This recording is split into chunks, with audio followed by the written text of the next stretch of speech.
Welcome, everybody, to the Coach Bru podcast. After a long hiatus, and for those of you who are intellectually lazy, that's a big word for break, I return with a new episode. And this is an exciting one because it isn't often that I bring you a guest. This is usually a monologue. I'll still probably monopolize a conversation, but it is a dialogue. And my guest today is he kind of puts the Dos Equis guy to shame. I'll put it to you that way. He's legit the most interesting man in the world. And if you don't know him yet, you'll find this out quickly. He was an officer on a nuclear submarine during the Cold War, and he is now CEO of a manufacturing company, a best-smelling author. He's also a best-selling author. No, he legit smells good, like rich Corinthian leather and fine mahogany. And he's got a new book coming out, which we're going to talk about. He is a good friend and colleague of mine. If you listen to my other podcast, which he would say, that's my podcast, he's my co-host. His name's Jon Rennie. Jon Rennie, welcome aboard. Hey, Coach Bru, how are you? Officer on deck, 10 hut. Did I do that right? At ease. As you was before you is. Did I do that right? Yeah, that was pretty good. You remember that from the movie A Few Good Men. That's where I took that from. Good movie. Yeah. So yeah, we've got some catching up to do, Jon. We do, yes. Last time you were on this podcast, you weren't quite yet a best-selling author. You were just a best-smelling author. Yes. Of the book, I Have the Watch, which I might add is available at ihavethewatch.com. If you haven't gotten a copy yet, those are your first marching orders today. Excellent. Yes. So you became a bestseller. And I mean, I know the answer to this, but I'd rather them hear this from you because I don't want to stroke your ego any more than I already do with that introduction. How long was that on the Amazon bestseller list? I think at the end, we were 14 months on the Amazon bestseller list under the category leadership. So so it was pretty good run for that book. It's still selling quite a bit, but I think nowadays two categories. That's impressive. Yeah. So it was a bestseller under the category of leader and ship. Exactly. That's awesome. It was impressive. Yes. So, but it wasn't like whatever Peru studies or some. It was a pretty difficult category to do well in. So we were shout out to Peruvian studies. I'm sure they're great. I don't know. Yeah, fabulous.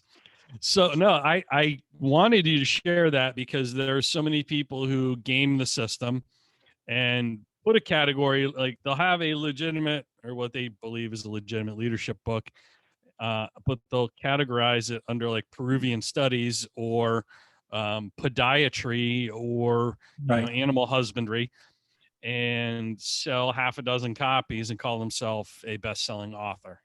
And the fact that you earned it through your own, merit in a legitimate category, but didn't just earn it for a month. It was there for, what'd you say? How long? 14 months. 14 months is crazy. It's wildly successful by any standard. So I just kind of want to set the stage with that. And then we will take a deep dive. See what I just did there? Nuclear Sub deep dive into your new book, All in the Same Boat, which is available at allinthesameboatbook.com. Yes. I wrote the forward to I Have the Watch. So I'd like to take a little bit of credit at least for, I don't know, let's just say 13 of the 14 months that it was a bestseller.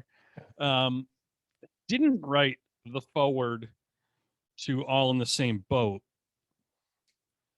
Did somebody else write the forward? Is there a forward?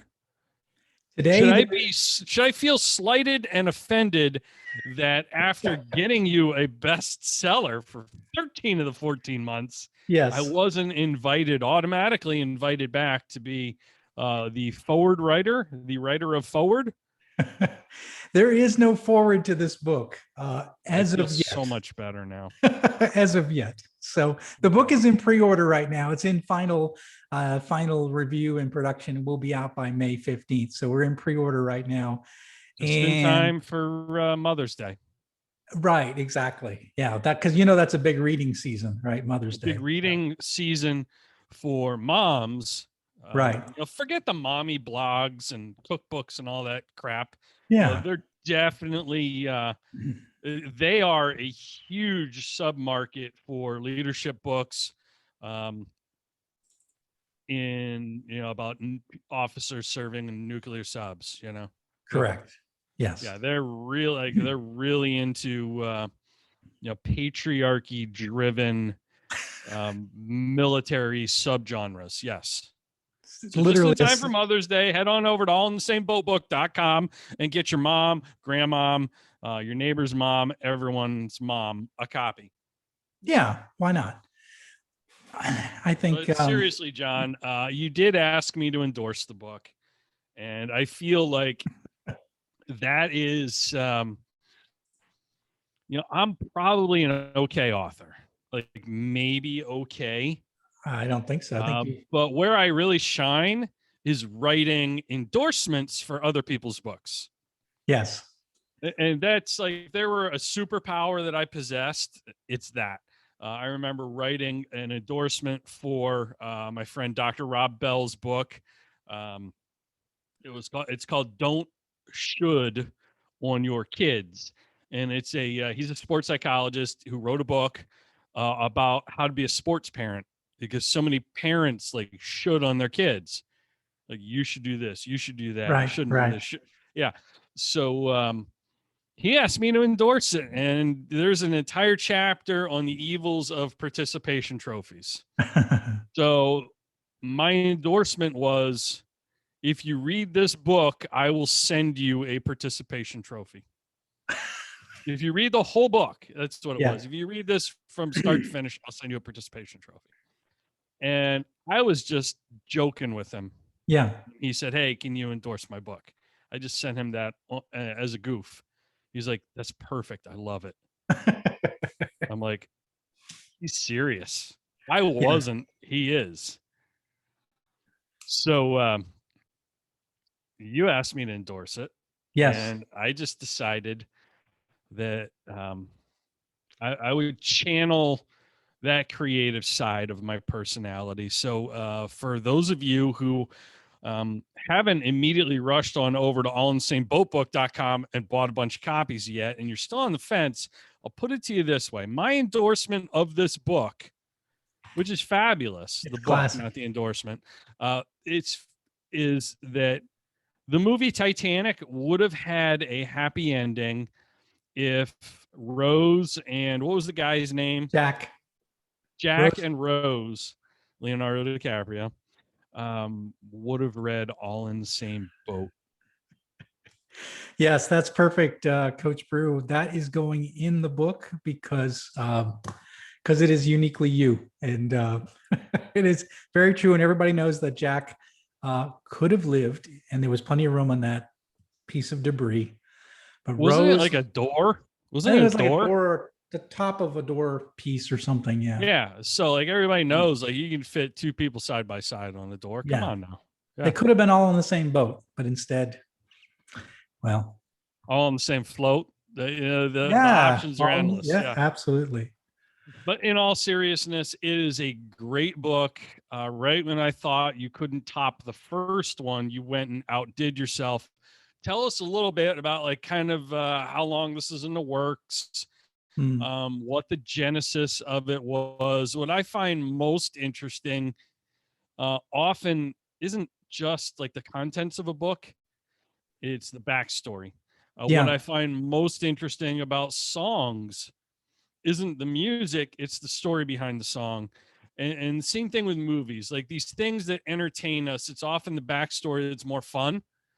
And so like you get to find out, give me the backstory behind the movie The Fugitive.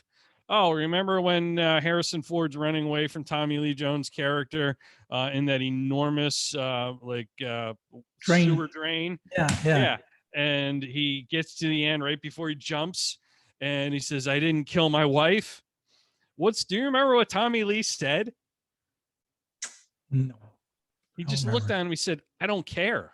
Yeah. And then That's right. Harrison Ford jumped. It was totally ad-libbed. He was not supposed to say, I don't care. But as like they're running through that scene, he's like remembering what he's supposed to say. He's like, you know what? The lines in that script kind of suck. I'm just going to throw something different out there. And that was like one of the most iconic scenes of that movie. And it was ad-libbed. And just to get the story behind that, it's really cool. So I want to get the story behind Sure. All in the Same Boat.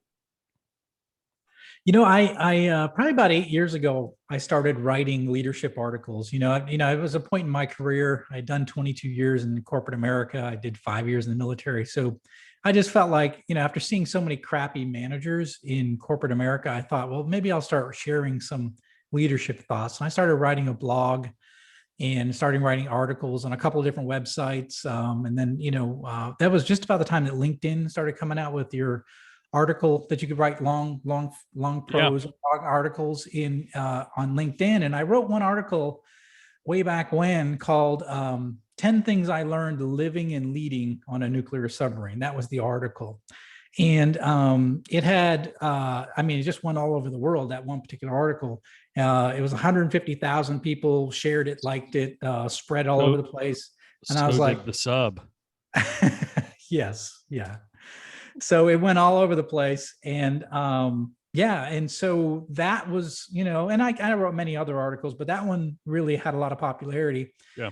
And I thought to myself, well, maybe, I should expand that a little bit other than just one article, but, maybe why I think the way I think, or how did I, where did these ideas come from for that article, which was these 5 years of experience I had, under the ocean, really set the foundation for my leadership principles I live by today. So then about 2.5 years ago, I started writing what is All in the Same Boat right now. So that's article, like items, the 10 things, and the items became chapters. I imagine. They eventually became chapters in the book. I ended up consolidating a couple of chapters. So there's really just 8 chapters in the book. So I don't have quite the 10. Government budget cuts, you got to do more with less. Yeah. Well, the other side of it was getting kind of long, so I didn't want it to go too long. So the book is about 250 pages. So that's about where people lose their attention span. So I want to try to keep it consolidated. So I consolidated a few of the ideas into 2 of the chapters I consolidated away. But it's 8 chapters, and what's great about the book is it's stories. It's all stories. It's filled with, every one of the chapters has at least 4 or 5 stories from my days on the submarine, and then it has 2 stories from my days leading businesses, because I also led, 9 manufacturing businesses throughout my career after I got out of the military. So you can see the parallels between what I learned on the boat and then what I learned and how I applied that in the business world. So it's not so much a submarine book, but if you're interested in the submarine genre, or what happens on submarines, this is a kind of an interesting book. You'll get kind of an insider look at submarines. But it's a leadership book. So it's pulling those ideas and those concepts and showing how they actually apply in the business world as well. So what you're telling us is it's a coffee table book with a lot of pictures about submarines. I got you. There's not even any pictures in it. I think the only picture will be a picture of me on the back page or something. So I love the fact that it's all story based, because number one, that's how we learn. That's how we've learned since the beginning of time.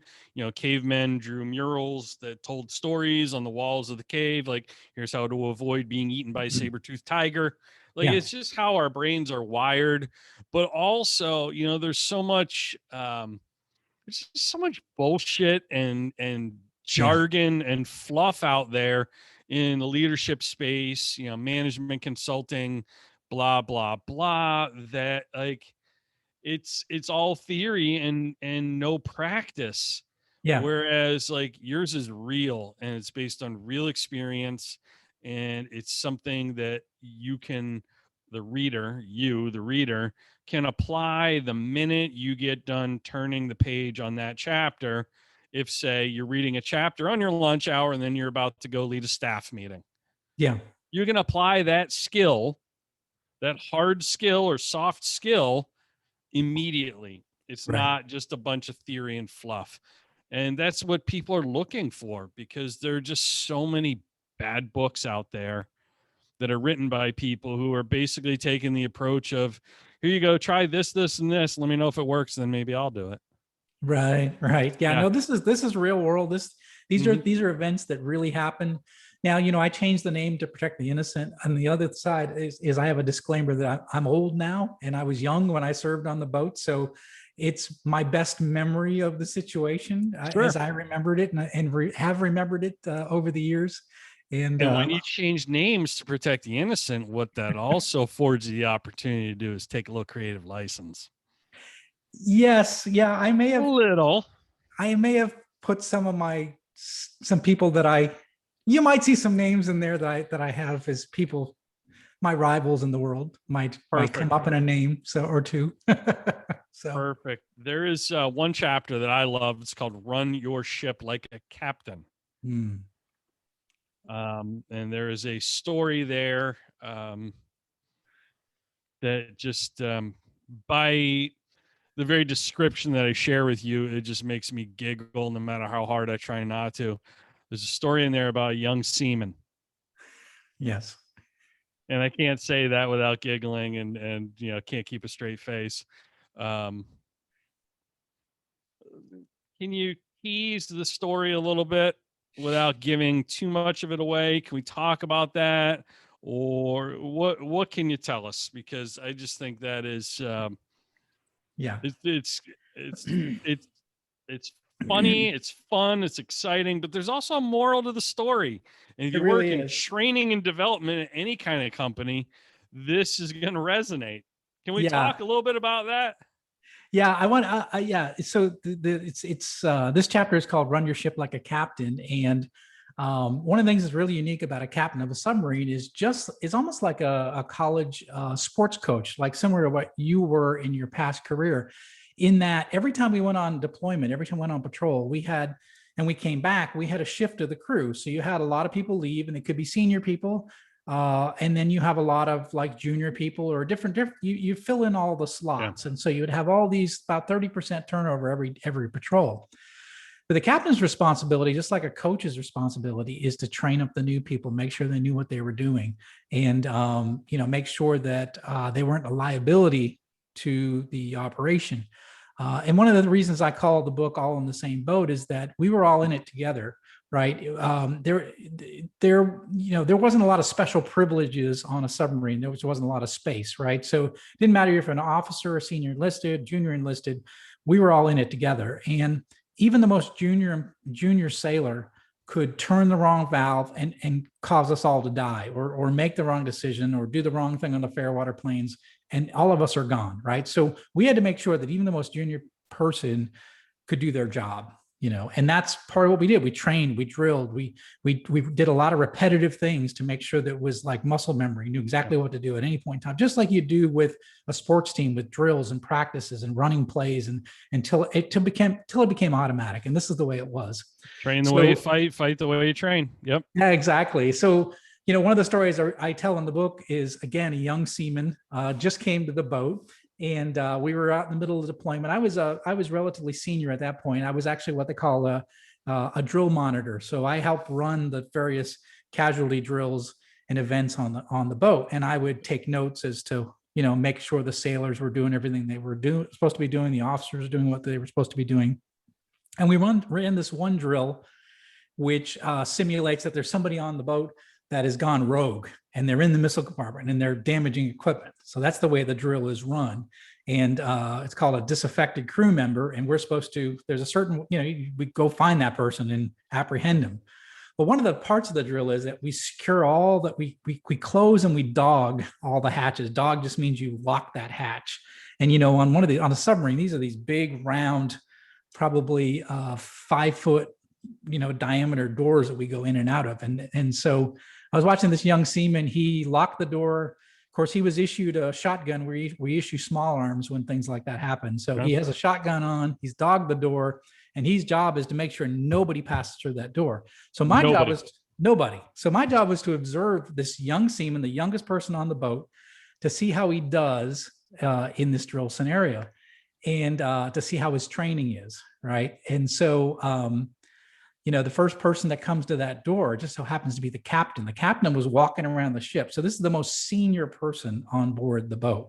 And this is a very intimidating man. He's large. He was larger than life. He was a screamer. I mean, he was a tough guy. And he comes and he knocks on the door. Well, the young seaman doesn't even look to see who it is. He just yells out, "Go around." All right. So I'm watching this. I said, okay, well, he did the right thing. I'm writing in my notebook. He did the right thing. So young seaman's doing the right thing. Good job. He did good first test. And then bang, bang, bang, bang. The captain bangs on it a little louder. And of course, at this point, he looks into the hatch. He's looking, there's a little tiny six-inch window, and he looks through, and the only thing you see is the captain's eyeball and these bushy eyebrows he had, right? And I start laughing because I'm thinking, oh, shoot, I know what's about to happen, right? This young seaman doesn't realize it's the captain on the other side of that door. And the young seaman says, "Go around." I'm like, all right, he's doing his job. And then the captain, bam, bam, bam, bam, as loud as you could believe. By the way, can I swear on this podcast? I said shit earlier, so yeah. Oh, okay. Bang, bang, bang, bang. The captain's banging on this thing, and the young seaman didn't even look in the window, nothing. He just said, "Go around, motherfucker." And he stood his ground.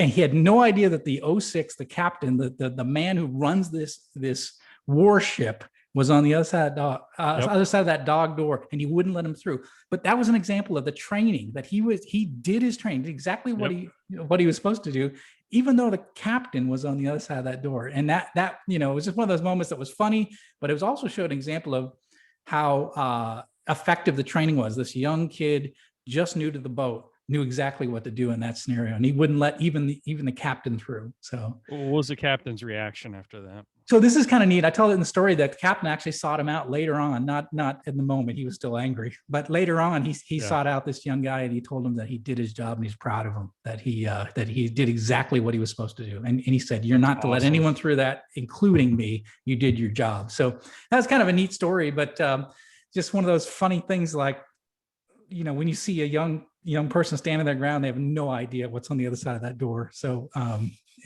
so the book is filled with stories like that give you a sense of what life was like out there, but also about how we trained, how we operated, so that we could safely get home. I mean, we could do our mission, and we could all of us, 100% of us, return home safely. It's a great reminder to me of the fact that, like, the world would be a better place. Organizations, teams, departments would be a better place if more companies, more institutions, literally kind of ran their ship like a captain. Yeah. More institutions invested in training in that way,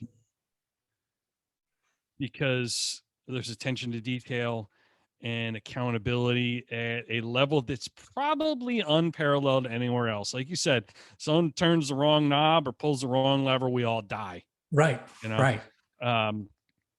Whereas, like in most corporations, training is a box you check. Yeah, we watched the sexual harassment video HR sent us. Check that box. Right. They weren't really paying attention, but they allegedly watched the video. Or training is just boring. It's not hands-on. And that's the thing. In the military and in sports, everything's hands-on. Everything's, kinesthetic. You're doing. You're not checking boxes. You're actually doing. Yep. And it's just a great reminder. Yeah, in the book, I talk about the fact that the captain was always pressure testing us. He was always pressure testing us to make sure that we could do what we had to do when the chips were all down. When we had an enemy sub that was within range, when we had a surface ship that was nearby, when we had a real casualty, we knew exactly what to do and how to do it because he pressure tests us all the time. I tell another story in the book where I was just qualified as engineering officer of the watch, and that's the officer in charge of the entire engine room. Now that sounds kind of okay, just an engine room. No, I should mention that there's a nuclear reactor back there. So it's the officer in charge of an operating nuclear power plant at sea, right? So it took me a while, maybe 6 months or so. I finally qualified as engineering officer of the watch. So I took my first watch, took over the watch, and that means I'm responsible for everything in the engine room. And I'm in this small room called maneuvering, and I had myself, I have a throttleman, a reactor operator, and electrical operator, and the four of us operated the nuclear power plant and the entire engine room. So I'm standing to watch for about 2 hours. It's a 6-hour watch. And then all of a sudden over the 1MC, which is like the ship's loudspeaker, the captain says to the entire crew, I just want to congratulate, I think it was an ensign at the time, Ensign Jon Rennie for qualifying as the newest engineering officer of the watch. He's, and he said some really nice things about me, about, he's really studied hard. He really knows what he's doing. And then he says, and Mr. Rennie, take care of my reactor. And as soon as he said that, they ran a drill on me where they scrammed the reactor. All the rods hit the bottom at the same time, and every alarm and maneuvering went off at the same time. And it was pure chaos. And as that was happening, he had sent the ship's photographer around the corner to take a picture of my face right when all the control rods hit the bottom of the reactor. And, and he was pressure testing me. It was just like, one, he complimented me for, and he let the entire crew know that I was qualified and I was capable. And then he said, kind of get you to let your guard down a little bit. And then he said, and prove to me that you know how to take care of my reactor. And of course I did. But then, the icing on the cake was the picture that it was a Polaroid camera. And then he was taking it around showing everybody, hey, look at Rennie's face in the middle of this thing. But it was also part of the initiation to the club. That, that picture was something that he passed around to the other officers and said, look, Rennie's qualified. Look at him. You remember when you went through this? Now Rennie has gone through this. Now he's initiated. So he's part of the club. So once you became qualified, once you became, the captain could depend on you, could trust you, you became part of the club. You became qualified. You became an important part of the team. And so I think he did a really good job to embrace us once we did become qualified and become part of that team. Yeah. You know what I love about that story is the fact that you just gave me the idea. I mean, it's a great story, but it's the fact that you just gave me an idea for a new segment of the podcast, John. Oh, what's that? So I'm going to run this on you right now. Okay. It's a great book. I want everyone in my audience to congratulate John on achieving this distinction of, publishing his second book after making his first one a bestseller. So now, like, your guard's down, making you feel good, and we're going to pressure test you. All right. Okay. So we're going to ask you a couple questions. This is the pressure test. All right. And maybe these are two different answers. What was like the most dangerous situation or the scariest? And they might be the same or two different answers. Or scariest situation. Yeah, my first career under, how many feet underwater were you? Like 500 feet? Yeah, I'm careful to talk about that, but I think in excess of 800 feet. So okay. Yeah, but it's classified how deep we go. But we typically operated in, if you think about the Atlantic is almost as deep as Mount Everest is tall. We operated in the shallowest part of the water stream, right? But the depths of hell were below us, right? So anything goes wrong, you're going down and you're not coming back up, right? So, but we did operate fairly shallow because if you think about it strategically, we just had to get away from, the prying eyes of other ships and airplanes and things like that. So we didn't have to get too deep. But my first patrol was operating in the North Atlantic in winter.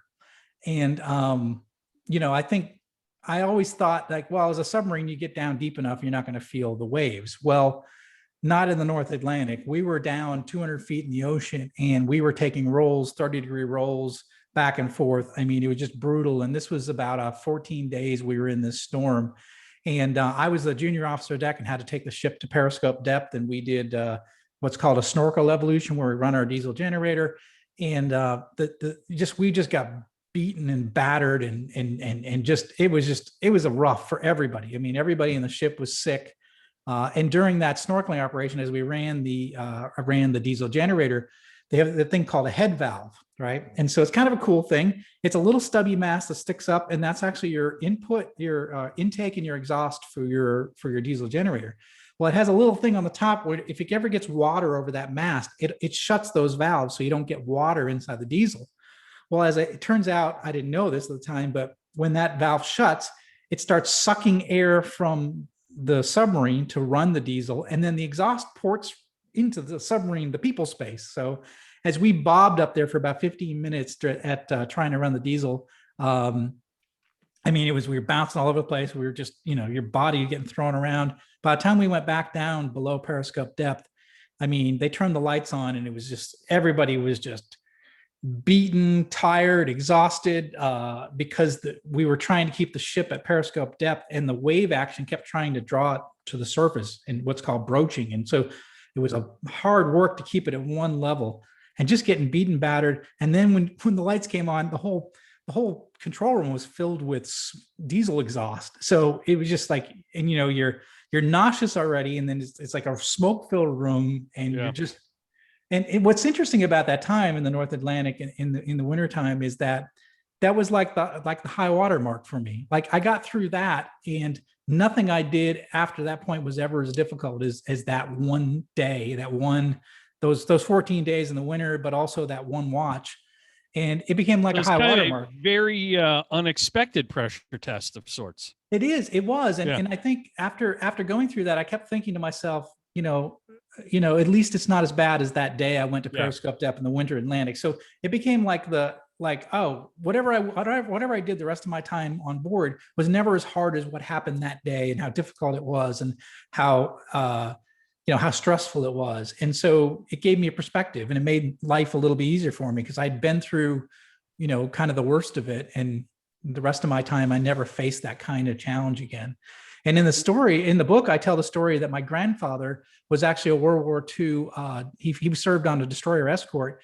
And it's kind of funny because his story parallels mine, because I was a 23-year-old sailor during that winter storm, and he was a 23-year-old sailor in World War II. He was in a very large battle in what was called Operation Teardrop. And it was in the North Atlantic in the middle of a really bad winter storm. Yeah. And they ended up sinking 2 German U-boats. It was a really tough battle. So the parallels between his life and what I ended up doing 2 generations later was very interesting. And I tell both our stories in the book because I think it's kind of interesting. Shout out to Germany. You guys lost. Yes. Yeah. What you mentioned the North Atlantic and that sort of pressure test. When I think of the North Atlantic, I think of like the northern right whales that sort of migrate. Yeah. And are often, at least up here, like going from the Canadian Maritimes down through Maine, Cape Cod, are in like the shipping lanes. Yeah. So I'm just wondering, like, what's the weirdest thing you ever saw at sea? Or underwater? Would it be called at sea, even though you're not at sea, you're under or in? Yeah, no, we say it at sea. Yeah. Yeah. I mean, there's a lot of debris in the ocean. It's funny because we all just watched that container ship get stuck in the Suez Canal, and I've seen those containers floating by themselves in the middle of the Atlantic Ocean, where they had fallen off a ship and they're just bobbing there in the surface. And actually, that's a big worry for us as a submariner, because if your periscope hits that container as you're at periscope depth, you could snap off the periscope. It's a very dangerous situation. So we always are looking for the debris, like trees, telephone poles, just random things that are quiet that are still sitting in the ocean. So I think probably that's the weirdest thing. Does that all show up on your sonar? Is it sonar or radar? Sonar. So under the water, it's sonar. Yeah. But we do use radar when we're on the surface. Yeah. No, is that? No, it doesn't show up. That's what's so dangerous about it. So anything that's small. Quiet. Yeah, exactly. So one thing is kind of interesting. I tell the story about we get some of the areas we operated, mostly in the South, we would come up on the surface and we would run on the surface for a while at night, and the flying fish would be afraid of the submarine because they think it's a predator, and they would jump and they'd fly around. And sometimes you get up to take the watch in the morning, and there'd be just hundreds of dead flying fish on the back of the submarine. And in one story, I tell how we had some inspectors on the boat we didn't like too well, and some of the crew actually filled their luggage up with those dead fish as as kind of a thank you for giving us a hard time on the inspection. So that's kind of a fun story. I tell a lot of fun stories in the book, just to kind of give you a sense. I imagine there's a lot of like sophomore humor and hijinks that goes on when you're in a submarine with like however many other a couple hundred other dudes.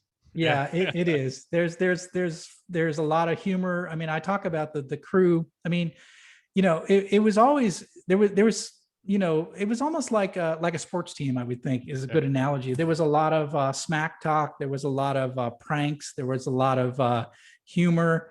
We had one officer that we call battle stations, and everybody had to jump out of their rack, and everybody had their hair was all crazy, and he would commentate on everybody coming up the ladder control. He's like, "Oh, dude, I don't think you're gonna make it." And if you had like been sleeping on a pillow, to have one of those creases across your face, he called them rack burns, and he's like, "Dude, you got a rack burn." He said, "You're burning up. I don't think you're gonna make it, dude." And it was just one of those things. He was testing you, and if you showed any weakness, it was just he was on you, But that was just the way it was, and it was probably a New Yorker. Yeah, no, I don't think he was. But the point being is it was always testing and trial, and they wanted to see if you had thick skin. I mean, they wanted to see if you could withstand, can you handle a joke? Can you laugh at yourself? And that was one of the lessons in the book I talk about, is just, learning how to just roll with the punches, and you being able to laugh at yourself and not take yourself. In a situation like that, you better not take yourself too seriously. Yeah. So I think it's some good stories in the book, but there's a lot of camaraderie. We were very tight, and we had to be. I mean, we were there for almost 3 months together. No one left, no one came on. 3 months, out at sea. So what was the let me set the table for this a little bit here, Jon. All right. And so number one, I think that as a society today, we have gotten so comfortable. Like we, even the poorest of poor live a level of comfort and luxury that's probably unparalleled compared to past generations. Yes. You're not, you're not carrying water, from outdoors uphill in a foot of snow into your home like my father had to do as a kid growing up, right, on dirt floors, literally. You probably have running water in most cases, and we've got the internet, which has turned the world into like no one has any concept, like delayed instant gratification takes too long. Right. We've gotten so comfortable, and we're fighting kind of, what's really an invisible war. Since 9/11, it's been an invisible war. It's, largely been, it's been a long, it's been so long, people don't realize we actually are still at war. Right. There's a war on terror. Right. But it's kind of an invisible enemy, which makes you forget. I think that, the general most of our population forget that, like, oh yeah, we're at war, or they don't realize like China's the enemy, Russia's the enemy, but it's cyber terrorism. It's, they're not going to show up on our shore and jump out of a couple of boats and start shooting. They're going to attack our electrical grid. They're going to attack our, infrastructure and technology, and Russian bots doing things on social media to create this division. It's people think like, oh, you're a conspiracy theorist if you believe that. No, I'm a realist, and that's what's going on. Right. So it's just changed so much, and we've gotten so comfortable because You don't see the face of an enemy like we saw years ago and generations ago.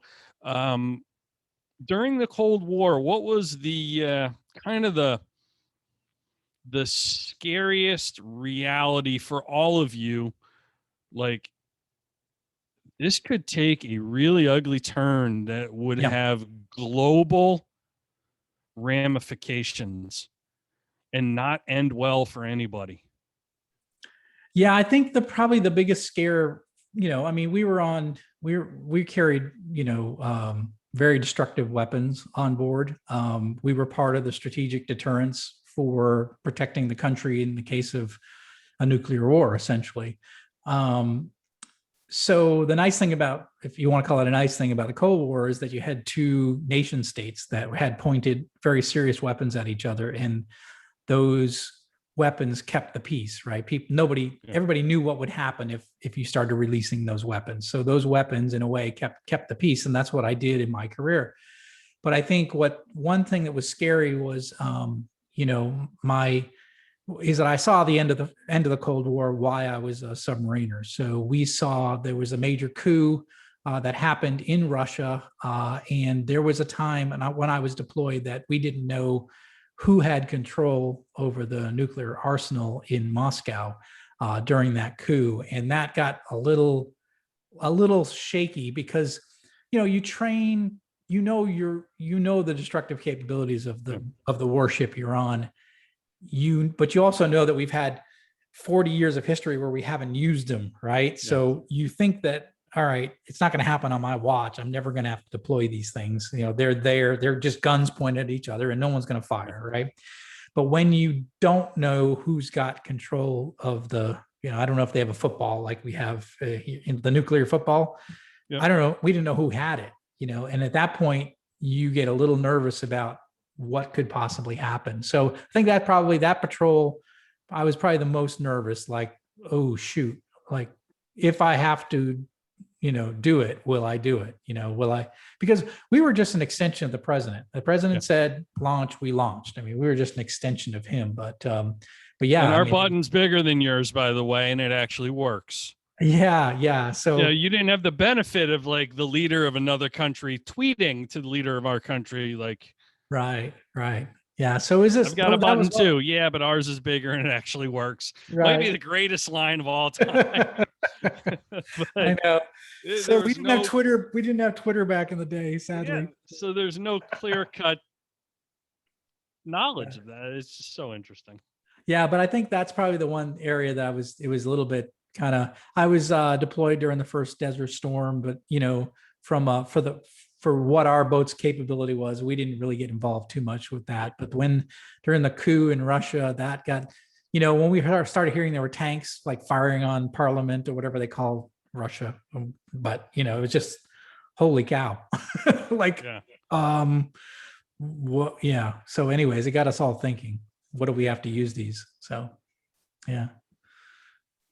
And that, I mean, it's not that long ago. No, it's not. No, I'm not that old. I'm a young man.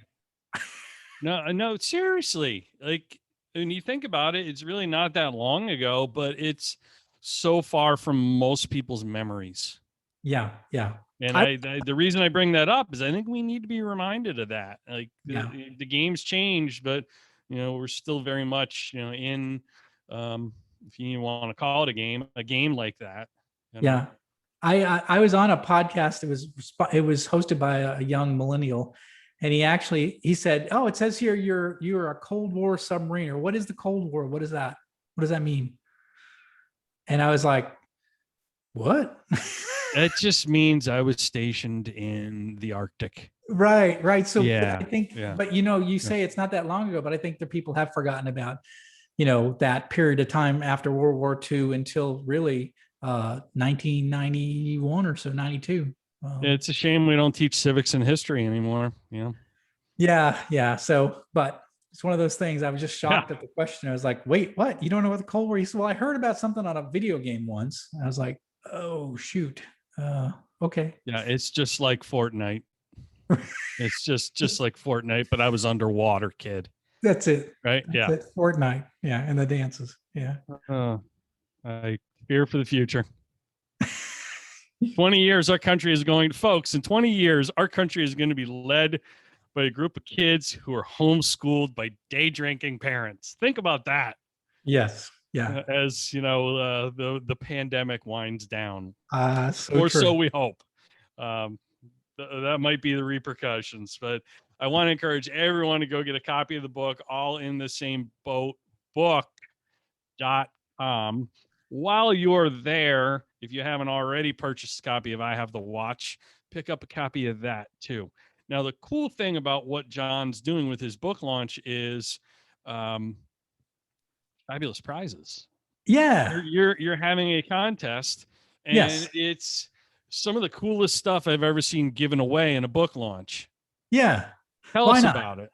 Yeah, it's kind of interesting. And I was inspired by your latest book launch. You did Beyond Stadium Status, which I love that book, by the way. And if you haven't purchased Beyond Stadium Status yet, I encourage you to pick it up. It's one of my favorites. I love Stadium Status, and the sequel was just as good, if not better, than that. So sequels usually are, like New Coke is better than Coke, right? Wait, no. Alvin and the Chipmunks, the Squeakquel, best Chipmunks movie, right? Never saw it. The sequels are usually better than the original, right. So I have high expectations for All in the Same Boat. Yes. Well, so what's the contest? How do people enter? How do they win? Yeah, it's real simple. So we're in the pre-order right now for the book, and we're going to run pre-order up until May 15th. And so if you order a book anytime during the pre-order period, even if you've already ordered a book, you are eligible for a drawing that'll occur during our book launch, our live book launch. We'll do that on live Instagram and Facebook. We'll do that May 15th timeframe. We'll announce that shortly. But every book you purchase during the time gives you a ticket for the drawing. And our grand prize is this really amazing, beautiful, hand-carved American wooden flag that my friends at Sasquatch Flag Company have made, and it's gorgeous. And He's it's one of those real, things. And he makes flags, folks. Sasquatch is real. Sasquatch isn't real. We have proof, and that proof's Jon Rennie. You saw him in the Periscope somewhere while you were patrolling in the Pacific Northwest. Right, you guys bonded, and here we are. You're retired from the military service, and you got the guy making flags for you. That's awesome. Yeah, so it's one of the things I'd want in my office. I do not have one. Eventually, I'll have one of my own, but this one we're going to be giving it away. We got things like coffee from Bottom Gun Coffee, coffee mugs from Coda Vets, bourbon glasses from my friends at Sailors and Sticks. I've got these challenge coins that actually are bottle openers from my friends at Test Depth. And then we actually you had me at bourbon glasses. I know, exactly. But then Coach Bru is offered up. We've got 50 winners will get Jon Brubaker's book called The Coach Approach. And that'll be one of the prizes we give out on May 15th. So anyone that orders the book in the pre-order period gets a chance for the drawing. And so that, it's a good chance you'll win. A lot of winners in this drawing we're doing. I think it's just something to do to make it a little more fun. And I've got a lot of friends at these different companies. So, they're going to help me. I'm going to help them. We'll get their name out. They'll get my name out. So it's just, we'll work together on this. So I'm kind of like the consolation prize. No, I got 50. I have 50 books to give away. I think it's Tell great. him what he's won, Bob. Well, he didn't win the brand new Cadillac or the vacation to Tahiti, but he's won a copy of Jon Brubaker's book, The Coach Approach, Success Strategies from the Locker Room to the Boardroom.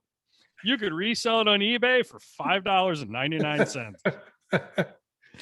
Yes. So my wife would tell you I am the consolation prize, Jon. So, you could try and stroke my ego and try and refute that all you want, massage it.